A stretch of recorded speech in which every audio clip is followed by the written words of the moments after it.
Welcome to our Lowrider panel in honor of the 51st Chicano Park Day celebration. We are extremely honored to have our guest panelists here to allow us to learn more about their experiences as leaders in the Lowrider community here in San Diego. So Christy and I will be your hosts for today for this panel. And with that being said, I will go ahead and just do a quick introduction of myself. My name is Valerie Jaimes. I use she, her, pronouns. I am a first generation college student at the University of San Diego. I will be graduating this May. And at USD, I have been under the mentorship of Prof. Pulido, who serves as a Chicano Park Steering Committee member. So thank you so much for inviting me into this space. I'm feeling very blessed to be here and learn from you all. I have been involved at Chicano Park over the years here in San Diego, but as of right now, I'm specifically serving as a community organizer with the Turning Wheel Project. So I'm really just excited to see where I can support and learn from you all. And I'll go ahead and pass it to Christy now. Hi, everybody. My name is Christy Serpas. I'm a first generation scholar and citizen in this country. My ethnic background is from Central America. Hometown is from East Hollywood and in the Kumniai land, aka San Diego, just for academic purposes. Uh, my connection, really quick, to car clubs is very limited, but I did grow up listening to a lot of oldies, specifically like G Funk music that referenced a lot of lowrider cars. And especially living in the city of LA, I would attend festivals in the Lincoln Heights area to watch my sisters drill to performances when I was younger, and there would be car clubs within the festival. But that has been a little bit of my exposure to the lowrider culture from a distance. But in addition, growing up with my family members who've always shown me like the beauty of internal and external card designs, which is another cool factor. But closing up my last year as an undergrad at UCSD has exposed me more to academic material on the Chicano movement and specifically car clubs. Last quarter, I was extremely fortunate to take a course with one of my professors who introduced me to um, academic material like cruising through lowrider culture, Chicana identity in marketing of Lowrider magazine, written by Dennis Michel, who has like really depicted a collective historical symbol through gender, ethnicity, and in a class lens. Um, One topic that really stood out to me is how identity is tied to representation in the media, and specifically how women were not taken serious in the beginning stages of the car club.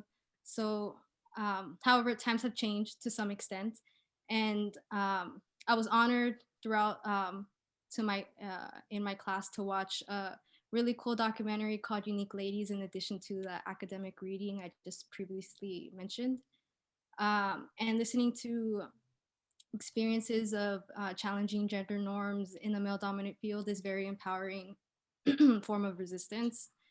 So that being said, I'm so honored to share a platform with Chicanos who have pioneered a sacred passion for the beauty of low riding and what it means to them.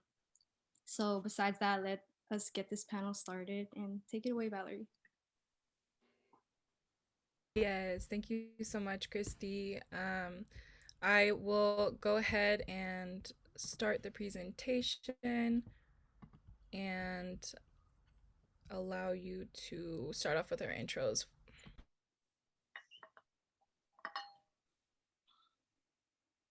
Hi, my name is Rigo Reyes. I am a member, founding member of Amigos Car Club here in San Diego. I've been lowriding for, I lost track of the time, but maybe since 1974, 1975, so that's quite a bit of years. Um, I've been involved with Chicano Park since 1974. And I think it's a very proud moment being here sharing somewhat of our story, and I hope you enjoyed the presentation.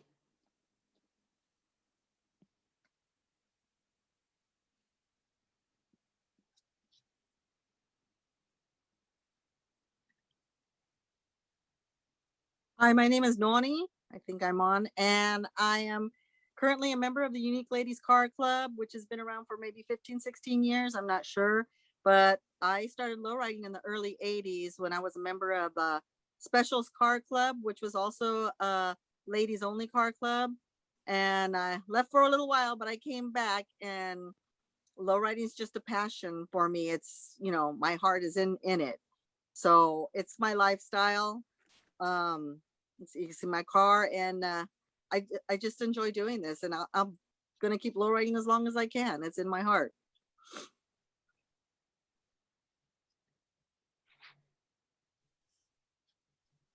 Hi, my name is Sherry Yafuso. I am current president of Unique Ladies Car Club. We got together in 2004, and we are the only active all-female lowrider car club in San Diego right now.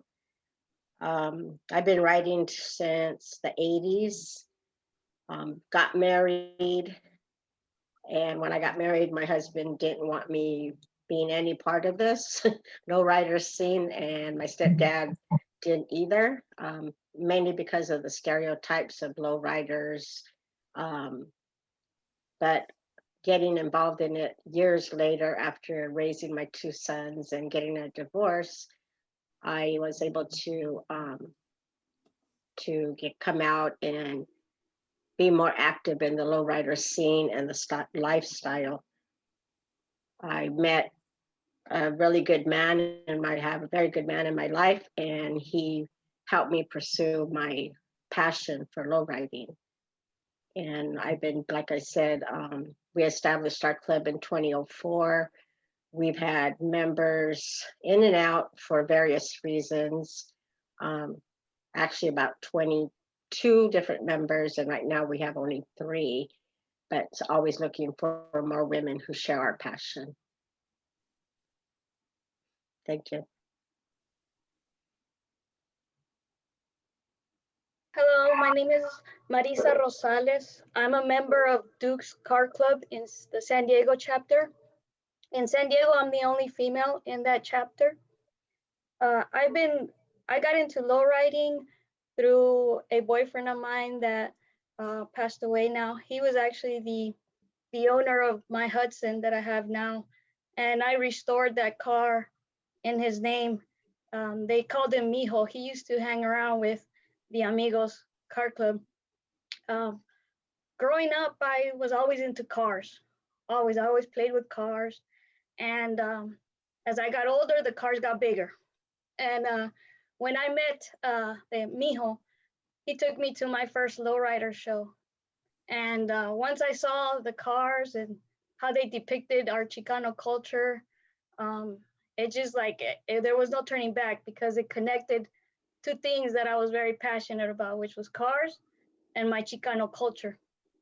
So ever since then, there was no turning back, and I've been lowriding since the early 90s.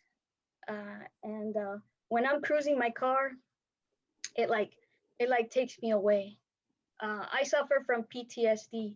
So cruising to me is kind of therapeutic, because when I'm cruising my car, listening to my music, my favorite music, and it just like all the anxiety goes away, all the depression goes away, and it's my sanctuary, it's my peace. So I will never stop lowriding. Even after they take my license away, I'll be cruising. So, thank you very much, and enjoy the presentation.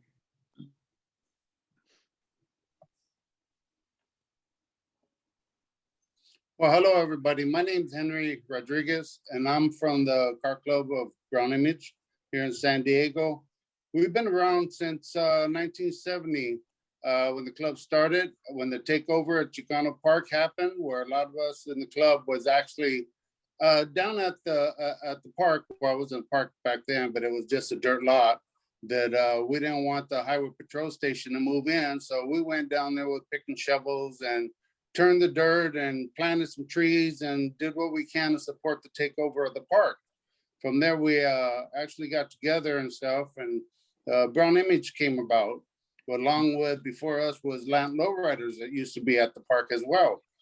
we were one of the first ones there at the park and stuff that we used to do a lot of activities for ourselves, our members, and the community to ensure that we kept the park. We used to be there, cleaned up, did what we can with the park, and basically hung out back in the days. Back then, it was like we were 15 to 17 years old when we did this. Now I look back at the park and look at the years went by and how much the park progressed, of all the things that you could do there, the attraction to all the lowriders, to the motorcycles, to the artwork, which is fabulous when you go over there to the park. Thanks to everybody in the Chicano Park Steering Committee for all these years that have kept it up. So we're doing this little presentation here to acknowledge them and the women in lowriding. So I hope you guys enjoy it. Thank you.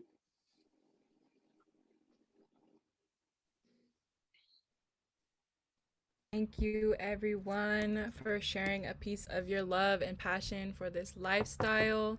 It's definitely amazing to learn from you all and to definitely recognize how lowriding also is a form of resilience, and this is our community. So, before we get into our discussion questions that we prepared for y'all, we do want to highlight the theme of this year's and the topic of this year's Chicano Park Day celebration, which is healing our past, educating the present, and leading into our future. So these following discussions will hopefully uplift those sentiments and those intentions of highlighting the past, present, and future. And we'll go ahead and start off with our first question, which is, how has Chicano Park served as a sacred space for you as a member of the lowrider community? And has it created a space for you in ways that society hasn't? So for our first question, I'll go ahead and ask Rigo to go ahead and answer for us first. Well, thank you. Thank you for this opportunity once again. I think it's important to reflect somewhat, in a sense, because lowriding today is become so popular throughout the world, if you will. Something that came from the barrios here of what we call Aztlan. And I remember when I started first lowriding, there was such a negative stereotype. And again, I stress the fact that back in the time that people wouldn't give us a day of time. As it evolved throughout the years, and I've seen this evolve because I've never left. I've seen it evolve in a sense, something that's coming from our roots, something that's coming from our barrios, our streets, our alleys, if you will, and now become an international sensation. So for people such as myself that have seen that evolution, where at one time people wouldn't even give us a day of time, like I stated before, even in our own community. Now it has evolved, and it's showing its presence throughout the world. I think I've seen the evolution, particularly during the late 80s, early 90s, in a sense that it started becoming so popularized, whereas Laura started being used for MTV, for videos, and a lot of it were rappers and all that sort of stuff. And to some extent, that kind of reinforced somewhat the stereotypes that people had about us already. So I think for us, one of the struggles that we've had all through this time is the fact that we're trying to promote a positive image, but yet the media, newspapers, and even the system have taken care as far as portraying us in a very negative light. And I think we can't, a lot of times they focus so much on negativity, they never see the positivity that we contribute into our community. Chicano Park happens to be just one of those spaces. I think it's been said before, as far as Chicano Park being sacred, yeah, it's sacred to all of us, and particularly the Lowrider community, because it's our backyard, if you will. And in a sense, we see it and we sense it as our backyard. But at the same time, we still have to continue educating the new generations to respect that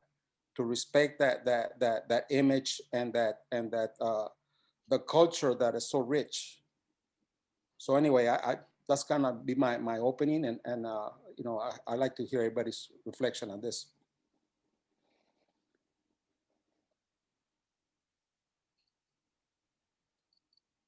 Oh, I'll go next. Chicano Park to me has always been lowriders and Chicano Park go hand in hand. When you're going to go cruising, that's one of the main places that you will drive by because it goes hand in hand. And this been since, like Henry said, the 70s. You always go by, you expect to see lowriders out there. It used to be back in the early 80s, Sunday nights. It was packed with lowriders. You could always count on lowriders. So for me, that's a place where when you want to go lowriding, you go there because that's a sacred spot for us. We go hand in hand. You know, like Henry said, they were involved in the takeover of the park. So people that were into lowering were involved in that. For us as women, I think we have to hold ourselves up to a standard. I think I've told Sherry, we're role models and for the next generation, the younger girls, even all the way down to the teens and stuff. We're role models for them because if we're out there doing it and we present ourselves as, true lowriders, they're going to look to us and say, yeah, I want to do that too. That's something I'd like to do with your bike. My daughter started out with her bike. Matter of fact, that was how I got back into it again, is because she built a bike and she wanted to get, lowrider. And I said, Rigo, I don't know the first thing about building a bike. So he gave me some guidance. And that's another thing. As women, we can go to some of our male counterparts and say, what do I do for this? Or what do I do for that? My boyfriend supports me 100%. I'm right now building a 1939 Chevy Master Deluxe. He's taking me up to LA. I'm getting it chromed out and all this other stuff. But we do hold a respect out there with our male counterparts. But Chicano Park has always been to me where we go when we cruise, we stop there, we meet our friends there, we see each other's cars there, we hang out. It's our area to be. We're not trying to drive out to El Cajon.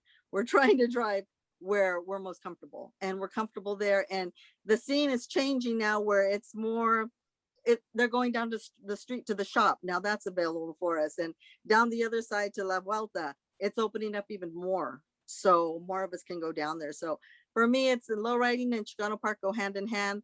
The women, yeah, we're out there too. And we're doing low riding, we're just fixing our cars and doing what we have to do to be presentable out there too. So for me, I'm just really glad that we still have Chicano Park that we can go to. It's available for us day and night to be out there and meet everybody that's in the same community and safe lifestyle. Yeah, like I was saying before, there was such a stigma when it came to the lowriders, and I wasn't around the lowrider scene or lifestyle when they were building Chicano Park, but it is a main point in the city. I mean, it's very well known, like Rigo said, and that draws the lowriders, but with the whole community changing in that area, even all the new shops opening and all the different races of people coming in through there, they're always looking forward to seeing the lowriders. You see them when we go down there, they're with the cameras and they'll be eating and they'll jump up out and come and check out the cars and we're always welcome in the park. Before there was some issues with some of the people there in the neighborhood, and but it's a very respected area. It's known. It's where everybody comes in, and I want to go see Chicano Park. I want to go see the murals. I want to know what these murals mean, and so with the accident that was there a few years back, where people were lost, and that was a whole the candles. So they have the big Dia de los Muertos event down there. It's a very and lowriders are part of all of that. Like I said, we're very welcomed in the park, and I always see something new when I go down there. It's for as many years as I've gone down there, there's always something new. There's always something to learn. There's always something different to see. And with them building it up and everything and trying to clean up, making it clean and for the families to go, for the kids to go, you know, the car shows, we have car shows there, you know. It's like Nonie said, we go hand in hand, you know, with the lowriders. Thank you, everybody, for sharing. We're going to go on to our next question, which is educating the So, in what ways has your organization / car club educated, supported, and provided for your community? My car club, Duke's Car Club, we got connected with the district attorney's office in San Diego and the North County area. And every year we do a Thanksgiving dinner giveaway to several families from the San Marcos Unified School District. We also do a Christmas giveaway. So we provide gifts for the entire family for Christmas. And we also, for Thanksgiving, we provide the entire full course dinner for the families. They usually nominate about 12 families for the Thanksgiving and for the Christmas giveaway. And we take our cars to the school and we meet up the families there, and we usually have a little exchange, like we talk and we have pastries and coffee, and then we take the families to our cars and we sit there and we talk with the families about the cars, and usually the kids get very excited, and sometimes we let the children get in the cars and hit the switches, and they get very excited about that.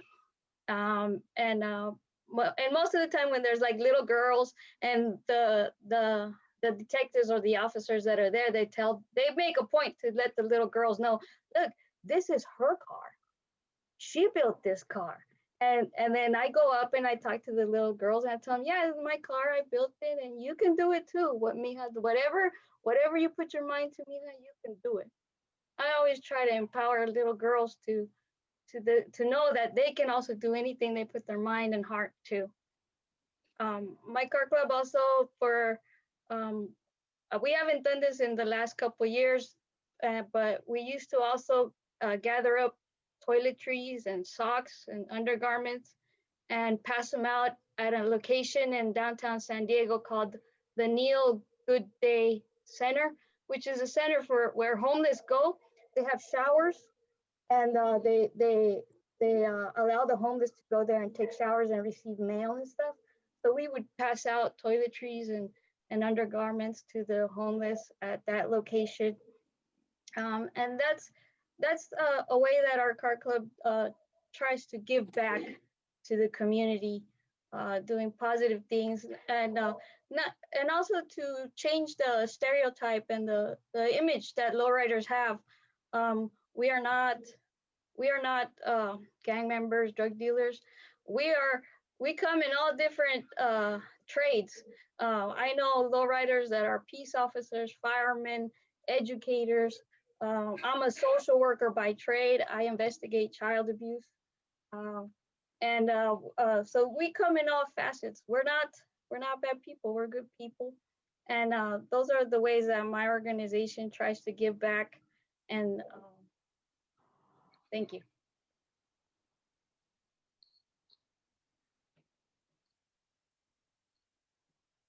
Henry, would you like to share? Oh, yeah, sure. Yeah, Brownham's been there many years, as a lot of people know and stuff, since the start of Chicano Park. And we have done quite a bit, I feel, that supporting the park and stuff, where we actually had our, like I said, the hangouts there. The car shows we had before the park was complete. There used to be a street, Dewey Street, where the cars used to come and park right there. And we were one of the clubs that basically with the hydraulics of the cars, that we used to get a lot of competition with people that came around from different parts of the neighborhood, and even different cities came down to have a little competition with us, you know, in the park, which actually brought the park out a little bit more, where people started recognizing more of the park. That's why it's a key for low riding, because that's where they know where to go. Where we even had, what should I say, Battle of the Bands, that we actually had in 79 and 80, basically, we started up a function of what we call now, it's called Car Club Council. That it wasn't then, it was just a group, a lot of lowriders that were car clubs that used to come down, because back then there was little, how they call pedo, you know, where they get into it with each other. So the group of us got all the clubs back together and stuff, where we started to know their names and their clubs and so on, rather than just cruising by and mad dogging each other, where they got to know each other when we had these car shows and Battle of the Bands at Chicano Park. Went out real good, filled up the park. Some people thought it was Chicano Park Day. I said, no, it's not Chicano Park's Day, it's the day of the park for the people in the neighborhood and stuff, to get that peace amongst each other. And even today, it's still going on, thanks to Regal. Kept it going and stuff, you know, because Brown and me sort of backed out a little bit. We retired for a little while there, but we came back out, you know. So we did that. At the basketball courts, we used to have tournaments between the car clubs and stuff that we used to go out there and play for a prize. And I won't mention the prize, but, you know, people enjoyed the thirst, you know. We did stuff like that. We had plenty of dances, you know, that involved the community to the park. And the park was our home base right there. That's where we had our meetings. Chicano Federation used to be there where our meetings were right there. Now, good thing, is turning into Chicano Park Museum. That way we could show the history of the park. So thanks to Josie and the crew that's supporting her. So it's a good thing. Things are coming along a long way since back then, because when you look at it now, where the car clubs and stuff, they're cruising together. They're stopping and chit-chatting together. They're having barbecues together. They're doing a lot of stuff, you know, together. Before, there was a lot of issues, but there was issues anyway, you know. But that stereotype and stuff went away. Coming out and looking at it and stuff, and we like amazed at how everybody's together now. And the competition basically got higher, even with the hydraulics and the paint schemes and stuff. You look at the cars now, they got artwork on their cars. They're not just a straight pink car, it's artwork, you know. So we did a lot of stuff over the years, even though we retired for several years. You know, a lot of us went our own ways and stuff, but some of us thought, you know what, let's get back at it and stuff and see what we could do. So now I'm even involved with the Chicano Park Steering Committee, where I try to support them, do what I can with them, see what help they need or whatever. And that's why, one of the reasons why I'm here today. The other part is basically sharing the knowledge of the park or what's going on today. When people got complaints or want to say something, it's like, oh, no, you got to go to the meeting. You got to see what's going on. You know, even with the Lowrider, San Diego Lowrider Council, basically when I find out things there at the Chicano Park Steering Committee, I bring the information to them, and that way they know what's going on as far as that part as well. So Chicano Park is it. I always called it my backyard. I still do. I used to live a couple blocks away, went there all the time. I still do. I like to go there now, pull out my chair, plant my chair with the wife, have our Starbucks and watch people. It's a good experience. Thank you. For sharing. We have about 3 more minutes if someone wants to add on to this last question before moving on. Please. Okay. Well, the Unique Ladies, we do a school supply event every year. Well, we haven't in a couple of years, but giving back to the community, we bought school supplies along with Costco and police department for every student in the elementary school of our choice. So they have 10 schools in the area. We were able to do 5 over the years that we did this event, where we barbecue, do a fundraiser, go out and buy all the kids' school supplies, because it's, you know, really hard for families who have 2, 3, 4 kids all going to school and trying to buy the school supplies. You know, we've gone out and planted trees, picked up trash, you know, different events like that. Of course, more, but our thing is the reputation of the women in low riding. We want to keep it positive, and you know, we used to have a bike club And the girls, they were little, you know, we taught them that, you know, to have respect for yourself, you know, and we brought them out into the scene where, you know, there's girls out there who, you know, scantily dressed, and, you know, some of them are modeling the cars, but, you know, we also know that we came into a man's world, you know, so giving back to the community, we really wanted to help out any way we can. And we've done many events over the years, and along working with other car clubs to raise money for events. And we were part of Lowrider community, where we worked with chief of police and the police department, the DA, and, you know, we're able to give money. I mean, it used to be where they didn't want the lowriders around.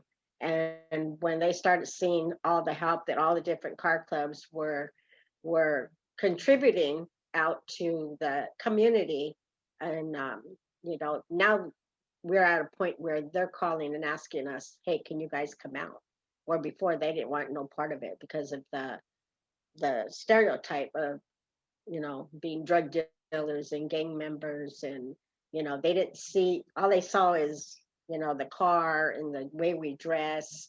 And then it was like, you know, once they met some of us and start seeing all the things that we were doing, they were more likely to accept us and say, hey, you know, can you guys bring your cars? Because they know that we're going to bring more people out. We draw in the crowds, you know, because they want to take pictures. They want to see the cars. They want to, you know, and now want to meet us, you know, and get educated on our cars.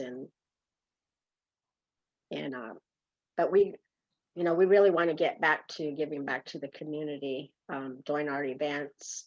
And hopefully after the COVID, we can start doing that again.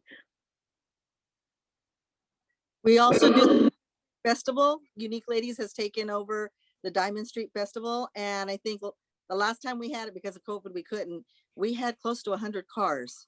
So that was a lot of support that the community was showing the ladies. And it was good to give back to the community. You know, the girls were out there and the younger generation, and we just had a good time. But we took that over now. So that's kind of become our baby of something that the women, the ladies, Unique Ladies does.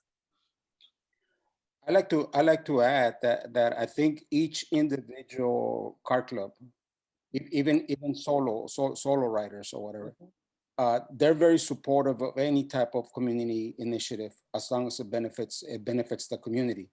And I say that in a very general term.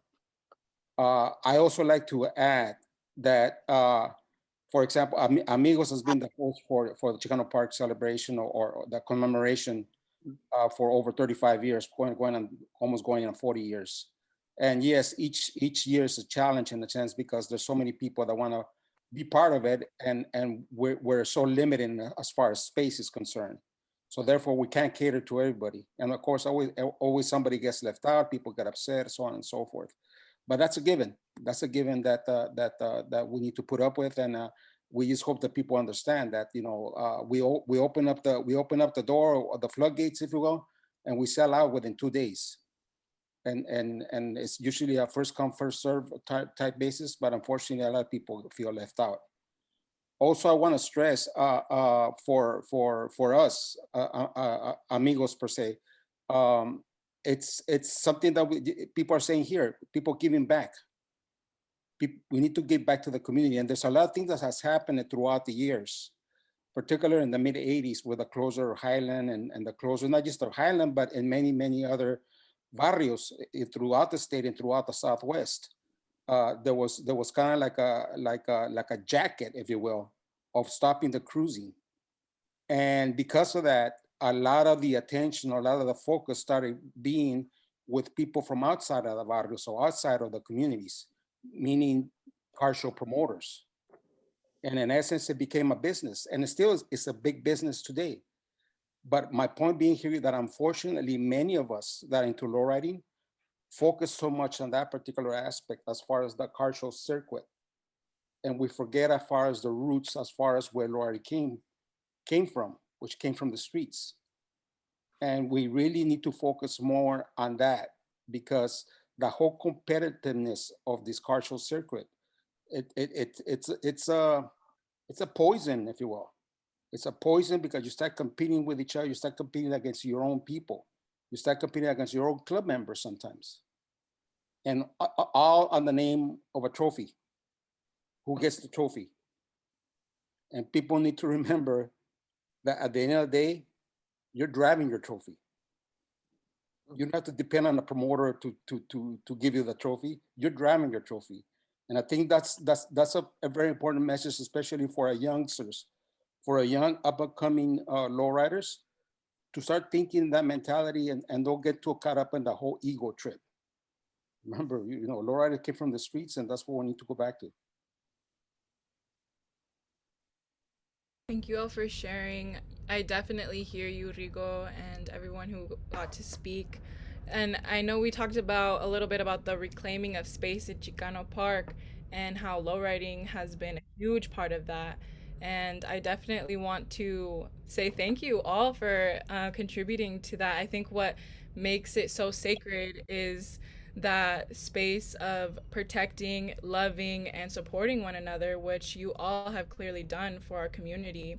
So, and to see women do it as well definitely empowers me, and I'm sure a lot of other women to do the same.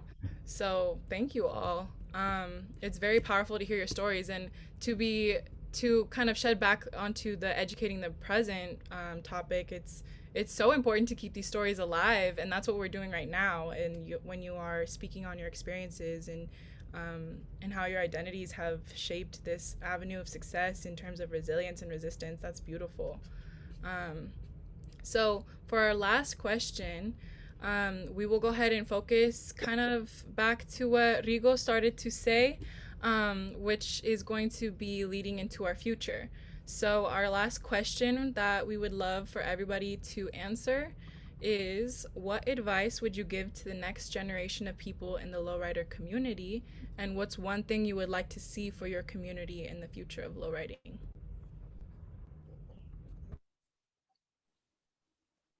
Well, if I may, that's something that we were looking at also within the club, where basically a lot of us, some of us are old timers, but we're trying to sort of recruit some of the younger generation and stuff that come in, because even within the family, because we're getting some that we're going to have one that's going to be 16 that come in pretty soon, because he's not quite there yet, but he's anxious to come in, you know, to open up the door. And we're like, yeah, because we're looking at turning over to the younger generation for them to continue what we have started before and do their part, because there's a lot of youngsters out there that want to get involved into lowriding. And Rigo's right, we need to educate them, have them share our ideas and stuff and put it out there, along with them getting involved in the community with, like I know now, Chicano Park Steering Committee is looking for the young generation to come in, because somebody's going to have to take over the park.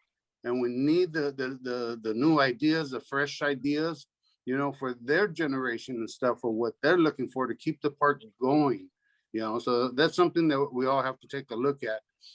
And one of the things that I always try to, I know I brought it up some of the times, but as far as Chicano Park, we need to get rid of Logan Street and have it continue. That way we don't have to worry about people when they want to cross the street, where they don't have to run over, and put that street behind the basketball court, and for them to get on the freeway. That's one of the things I always wish they'd change, but hopefully maybe in the future they will.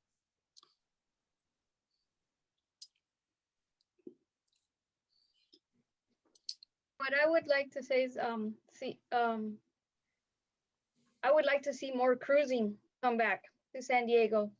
I mean, I on social media, I see that there's cruising nights every weekend in Los Angeles, in Riverside, and in San Diego, it's kind of died down. It died down, especially with the closing of Highland. And because of that, we, a group of us, and Nonie and Sherry and Alberto are a part of this organization. We started an organization called the United Lowrider Coalition. And our mission is to abolish the no cruising law in National City, and to start cruise nights again in National City, where lowriders used to come from all over San Diego and even Los Angeles to cruise. And so we're hoping that in the future we can be successful in abolishing that ordinance that stops us from doing what we love to do, you know. And cruising is a huge part of low riding, because the car show, I always tell everybody, the car show's in the streets. When you're cruising, the car show's in the streets, and showing and sharing your passion and the artwork that you've created in your car with your peers, you know. It's a beautiful thing, and it's a beautiful sight to see when you see a boulevard full of nothing but classics and custom cars. And for me, my advice to the next generation would be to take back our streets and continue cruising. And thank you for your time. I'd like to address the girls, the ladies, the next generation, the teens, the women that are looking at it and saying, can I do this? Yes, you can. Me and Sherry didn't do anything special. Marisa didn't do anything special. We just had the heart for it and the passion for it to pursue it. If they're going to tell you, no, you can't do it because you're a girl, no, don't listen to it. Yes, you can do it. You can get you a car. You can put your rims on it. You can do what you want to do to your car. You can do a bike. You can start out with a bike, but don't let anybody hold you back. If you have a love for low riding, you got a passion for it, it's something you want to do, pursue it. It's not always easy, but it's worth it in the end, because when we ladies go down the street, sometimes we do just ladies cruising, we turn heads. We're showstoppers. We stop people walking down the street or people driving down the street because they're so amazed to see all these women out there, all these ladies out there in their cars. So for the next generation, we're going to have to pass this baton on to you. I mean, we're not going to last forever, but we need to pass it on to the next generation. The culture of it, the beauty of it, the everything that's involved with it. You're having a car, owning a car, and being a girl out there. Don't let nobody hold you back. You pursue it, you go for it, and do what you got to do. Get your car out there and enjoy the low riding culture, because it's a part of our culture. It's a part of you. You're a part, Mexican, Chicana, whatever you identify with, it's a part of you. So enjoy your culture. Thank you. You know, I have to agree that there's so many families. This, you know, low riding has become such a family, a way of life. And in the future, we have, you know, if we want to keep low riding active, and, you know, the clubs, you know, they're bringing in the wives, they're bringing in the kids, they're bringing in the little cars, the bicycles and all that. You know, that's just the first step, you know, into getting into the cars and all, but they're getting used to, you know, going to the family get-togethers, going to the shows. You know, if they're doing community work, you know, they're bringing their kids out to see what they're doing, what everybody's doing. And, you know, we're just one big family, because like, even with the kids coming out, we become aunts and uncles to all those kids. There's kids that are, you know, growing up in this scene, you know, where, you know, you have all your little nieces and nephews, and everybody watches out for each other. And it's like, as the kids get older, you know, they're like, oh, my uncle so-and-so is watching me, or my aunt so-and-so is watching me. And I, you know, so they're on their best behavior, and they're learning to respect each other. And, you know, we started off as just the car club. We brought in some girls to do to become bike club members, because we know that eventually they're going to graduate up to cars and become, you know, and then they're going to start doing all that whole thing, you know, working on their cars, you know, putting their dream into their cars. So, you know, we just got to keep it alive. And like Marisa says, you know, it's really not very active right now down here. I mean, yes, because of the COVID, but, you know, you see everything going on out there. You know, that's what we want to be able to do. We want to be able to say, hey, let's get a bunch of people. Come on, who wants to go cruise? Let's just cruise. It ain't always about a show. You know, there's events, there's community events, you know, out there too. Like there's one coming up for suicide awareness, you know, and yes, all the cars will be there, but there's going to be so much resources out there for depression and you know, that type of stuff. So, you know, we just got to keep this going. We just got to keep it going. And, you know, my thing is, since our club came out, you know, the women are coming out that have been, their husband's been low riding for years. And, you know, but now they're like, hey, I want a car too. You know, I want to be out there cruising with you guys too. I want to be out there. I don't want to be just the one who has to help set up, or when it's time to serve food, you know, serve food. Yeah, do that too. But as a member, not just as a member to a club, or even solo riders, they, you know, they get out there too and do the whole thing too. But I just like that it's such a big, everybody's family, you know. Yeah, it's not just like this club or that club don't get along with that club or whatever. It's like we're all one big family, and it's like let's cruise. Let's just get in these cars and cruise, you know. But thank you for listening to me. I like to just add to what everybody's been saying. I think it's been said already, but I think not as direct or as blunt. That this what we do. People refer to it as a hobby or stuff like that, and it's not a hobby. This is more than a hobby. This is a way of life, and for many of us that have been doing it for generations or whatever, I mean, this is what we do day in, day out. So people need to respect that for us, this is a lifestyle. This is a way of life. Gracias.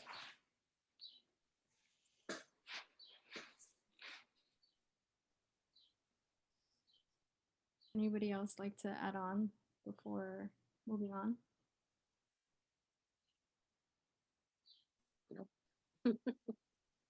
Well, thank you all. Everything that has been said, I definitely have learned so much from you all and hope to take your pieces of wisdom with me moving forward. I think it's really beautiful when we imagine a future uplifting and supporting one another as a collective. I know you all spoke about family, and I definitely feel like our community is our family. So thank you all for contributing to that and supporting us. Before we wrap up, I do want to just open up the space once again, one last time, just in case anyone had anything they wanted to add or highlight before we close things up. This is now the time. So with that being said, is anyone interested in adding anything or any closing remarks? We will be finishing up after this. If I can, I just like to stress the importance of 51 years of Chicano Park. Sometimes we tend to lose vision of that, and that's the reason that we're here. You know, I congratulate the Chicano Park Steering Committee for 51 years of struggle, of lucha, constant, of always in a struggle, and I'm proud to say that I'm a proud member of the Chicano Park Steering Committee for almost 50 years. So and for what it's worth, I want to thank all the panelists for doing this with us, and don't forget, 51 years. Looking forward to the next one. Yes, it's an honor to be a part of this. It's really an honor. And 51 years strong, hoping to see another 51 years strong. Right. But the only thing is, we've got to remember and pass the word. Let's stay safe. Wear your mask. That way we could have another Chicano Park. We don't need another wave of this COVID stuff. I mean, it's depressing enough that we lost 2 years now, Rigo, we're going on, losing Chicano Park. And every year, everybody's asking, what about Chicano Park? What about Chicano Park? Are we having a celebration? You should see the amount of people. And I know there's a lot of people out there that want to come down and enjoy Chicano Park. That's what it's for, to show for the people, to show their cars down here, not in some fancy car show area to get a trophy, but to come down here amongst the people and walk around and celebrate, eat the food, listen to music, watch the dancers. I mean, go on and on and on, and see the friends that you haven't seen in years, but maybe you might just see them that one time that year because of Chicano Park. So we need to get it back going. Thank you. I really appreciate this. We still have about 2 minutes if somebody wants to add on. You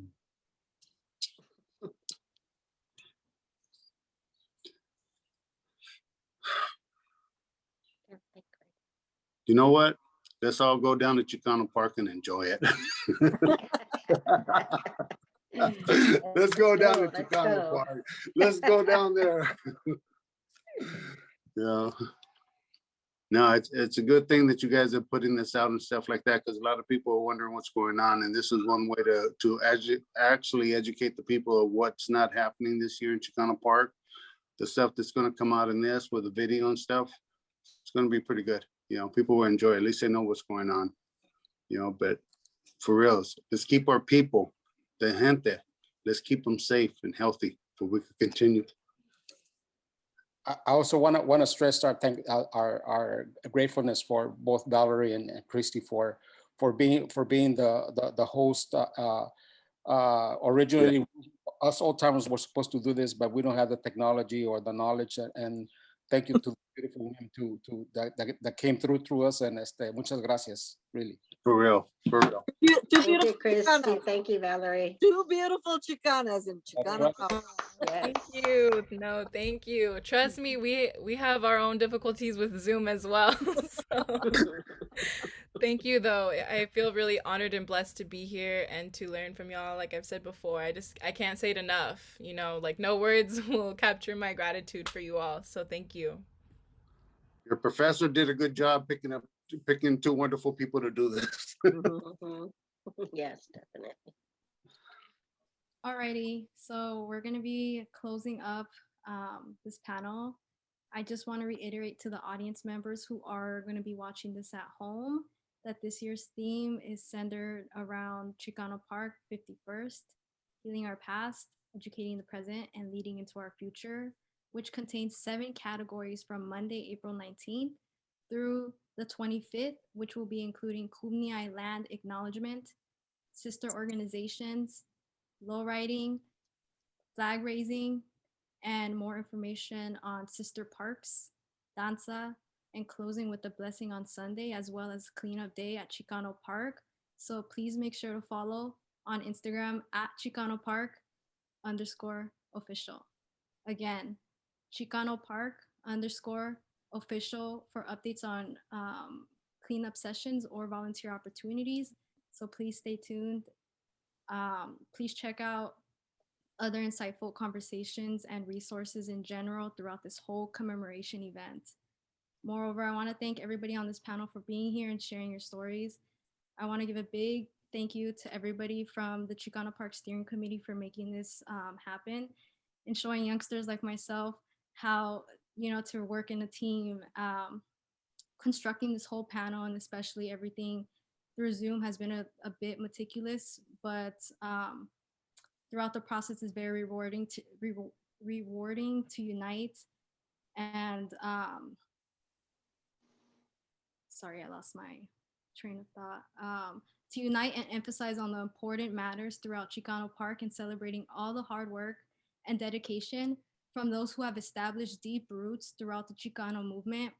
And because of them, here we are sharing a space specifically recognizing the lowriding community and everybody's story.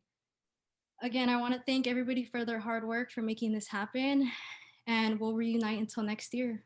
Have a great day. Thank you. Thank you. Thank you, ladies. Thank you.